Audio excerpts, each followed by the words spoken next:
गिबियावनो बयखौबो बड' निउस इउटुब चेनेलनि गोदान खौराङाव बरायबाय। नोंथांमोननि थाखाय बे समाव माखासे खौरां लाबोदों। भिडिअखौ जोबजासे नायलांनो दाबाव आरो चेनेलाव गोदानब्ला अन्नानै साबस्क्राइब खालामना बेल आइकनआ अलाव होनानै ला आरो भिडिअखौ लाइक कमेन्ट शेयार खालामनो गुरै खावलायबाय। दानिया फैदो दिनैनि खौराङाव। बिटिआर खुंथाय गोहोआव गैयाब्लाबो बिपिएफ राजखान्थि दोलोआव लोब लोब सुबुंफ्रा जयेन जादों। चिरांनि बाथौ खेराइ रिजर्टआव बिपिएफनि गेदेर जयनिं हाबाफारि। बिटिसिनि मोनब्रै जिल्ला फारियै क'क्राझार, चिरां, बाक्सा, उदालगुरिनि सोद्रोमाफोरखौ लानानै बिपिएफ राजखान्थि हान्जाया मटरजों हान्जा सुनाय हाबाफारिजों लोगोसे चिरां जिल्लानि सिङाव थानाय बाथौ खेराइ रिजर्टआव मोनसे गेदेर जयनिं हाबाफारि लायो। मख'नो गोनांदि बे गेदेर जयनिं हाबाफारियाव गुबुन गुबुन राजखान्थि हान्जानि दैदेनगिरिफोरजों लोगोसे बिटिआरनि गुबुन गुबुन जिल्ला आरो ब्लकफोरनि रायजो राजाफ्रा खमैबो 979 सा बिपिएफआव जयनिं जायो। बाथौ खेराइ रिजर्टआव खुंफुंनाय बे जयनिं हाबाफारियाव हाग्रामा महिलारि बिथाङा जयनिं जागिरि बिथांमोनखौ गांसे गांसे बिपिएफनि फालि गोदनायाव आलायना होयो। मणिपुराव सिनायमोनै दुथांनि हरखाब गाग्लोबनायाव सानै सुबुंनि जिउ खहा। मणिपुरनि दरसे गामियाव आइआरबि जवानजों लोगोसे सानै सुबुंनि जिउ खहा जादों। कुकी जमी आफादा आलादा खुंथायनि दाबिखौ नारसिननो थाखाय 22 नबेम्बरनि मोनाबिलिनि 6 रिंगानिफ्राय 48 घन्टा बन्द खालामनो फोसावदों। मणिपुरनि कांगकपि जिल्लायाव समबारनि फुङाव कुकी जमी हारनि सानै सुबुंखौ बुथारदों, जायनि गेजेराव बुथारजानाय सासेया इन्डियान रिजार्भ बेटेलियनाव खामानि मावगासिनो दंमोन। सुलुंनि बायदिब्ला सानै सुबुङा सन्देह गोनां बिग्रायारिफोरजों हरखाब गाग्लोबजादोंमोन। बे जाथाया फुंनि 10:15 रिंगासोआव हारितेल गामिनि सोनाबथिं मोनसे ओनसोलाव जादोंमोन, जेराव बै ओनसोलाव कुकी जमीफोरा गाहाय थागिबि हारि। क'क्राझाराव गिबि खेबनि थाखाय बिटिआर सरकारा गोजोन जौगासारनाय जथुम खुंदों।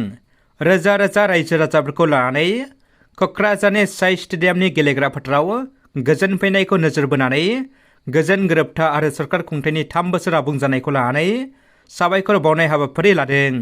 जों मिथिगौ एबसु एनडिएफबि आरो इउबिपिआ खौसे आसाम सरकारनि हेफाजाबै भारत सरकारजों थांनाय 2020 मायथाइनि 27 जानुवारि खालाराव बिटिआर गोजोन गोरोबथा खालामदोंमोन।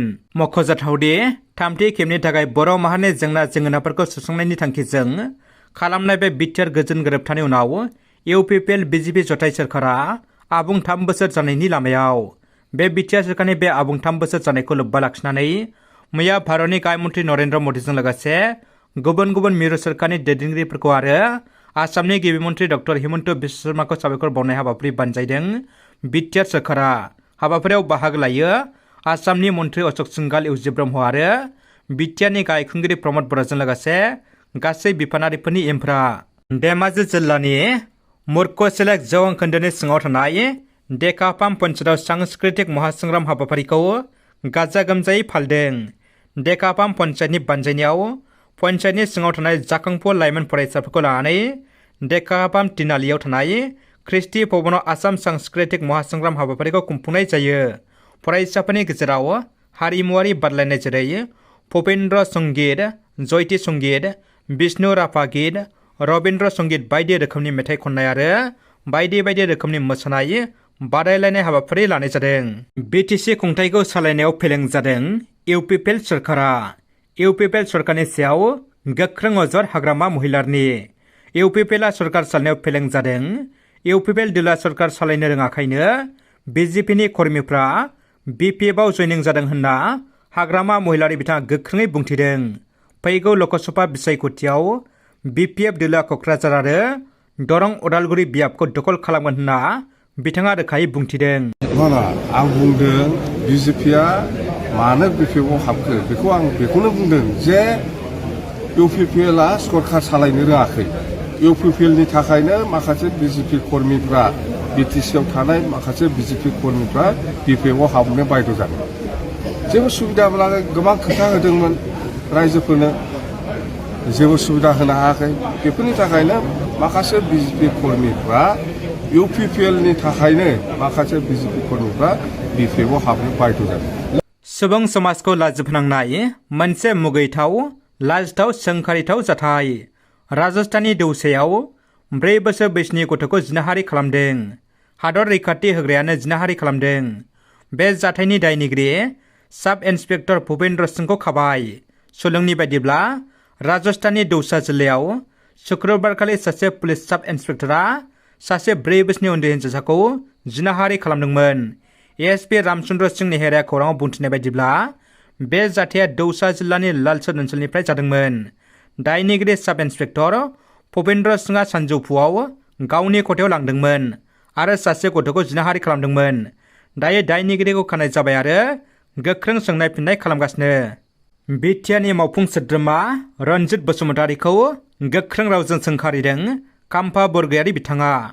बिटिआरनि रन्जित बसुमतारीया बिपिएफनि दैदेनगिरिफोरखौ खांख्राइजों रुजुनाय आरो फैगौ बिटिसि बिसायख'थियाव खाम्फा बरगयारिया 14 नं चिरां दुवार बियाबनिफ्राय इउपिपिएलनि जानानै इलेक्सन गेलेगोन होनना बुंनाय बाथ्रानि सायाव खाम्फा बरगयारिया गोख्रों खेंफोरथि होदों। बेथ' गोदान बाथ्रा नङा। बिथाङा गोसोआव जायखौनो फैयो बेखौनो बेर्थ खालामो, बेखौनो बुंलाबायो, गाज्रि गाज्रि शब्द बाहायो, नमा जाबां खोथा बुङो। बर' भाषायाव बेखौ जुदि फोरमायनांगौब्ला सैमा सोंनाया अरनो रोङा, अखा खोरोमनाया हानो रोङा। आं बिपिएफनि भाइस प्रेसिडेन्ट, बिपिएफ दाग्रा, बिटिसि दाग्रा। आं माने इउपिपिएलआव थांनांगौ। जाय इउपिपिएलआ बिटिसि एफा मोजां मोनसे पलिटिकेल एन्टिटिखौ दिनै धंस खालामगासिनो दङ, बे दलाव आं मानो हाबहैनांगौ?